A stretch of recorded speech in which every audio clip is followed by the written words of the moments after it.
প্ৰিয় দৰ্শক এই ভিডিঅ'ত মই আপোনালোকক জনাবলৈ চেষ্টা কৰিম অসম দক্ষতা বিশ্ববিদ্যালয়ত ওলোৱা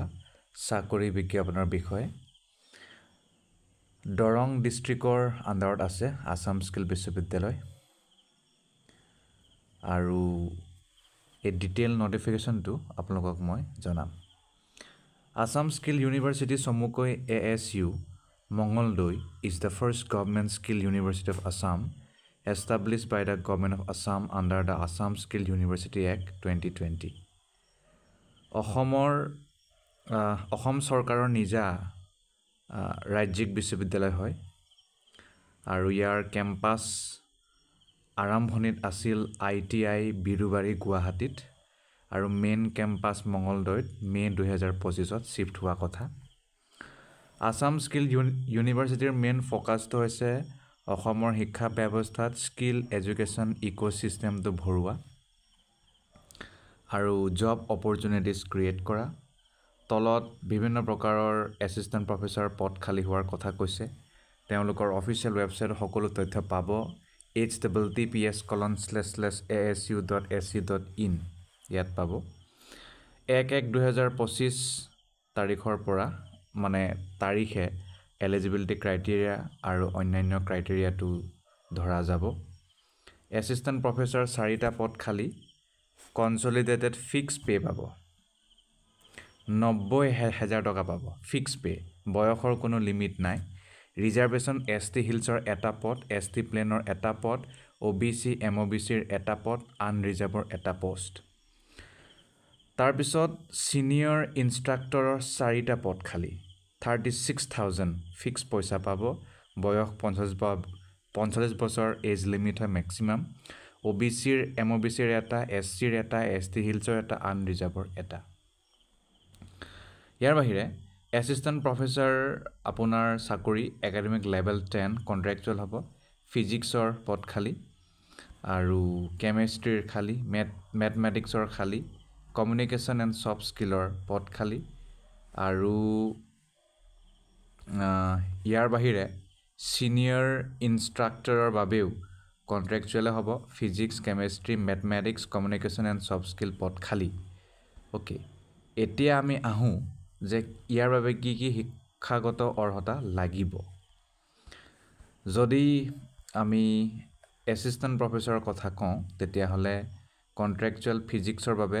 মাষ্টাৰ ডিগ্ৰী ফিজিক্স নহ'লে ফিজিকেল চায়েন্সত লাগিব 55% লাগিব আৰু নেট থাকিব লাগিব আৰু PhD যদি আছে আপোনাৰ কাৰণে ভাল কাৰণ PhD থকা কেণ্ডিডেটে প্ৰিফাৰেন্স পাব কেমেষ্ট্ৰিৰ বাবেও একে মাষ্টাৰ ডিগ্ৰী কেমেষ্ট্ৰি নহ'লে কেমিকেল চায়েন্স 55% নেট লাগিব PhD লাগিব নতুবা মেথছৰ বাবে মাষ্টাৰ ডিগ্ৰী 55%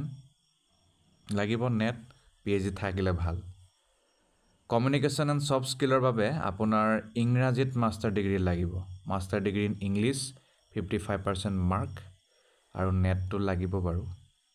তাৰ বাহিৰে PhD থাকিলে আৰু গুৰুত্ব পাব যদি আগত এক্সপিৰিয়েঞ্চ আছিলে তেতিয়াতো আৰু ভাল কথা আগৰ এক্সপিৰিয়েঞ্চটো কাউণ্ট কৰা যাব তাৰপিছত আহিল চিনিয়ৰ ইনষ্ট্ৰাক্টৰ কন্ট্ৰেকচুৱেলৰ ফিজিক্সৰ বাবে মাষ্টাৰ ডিগ্ৰী লাগে 55% তাৰ বাহিৰে 3 বছৰ এক্সপিৰিয়েঞ্চ বিচাৰিছে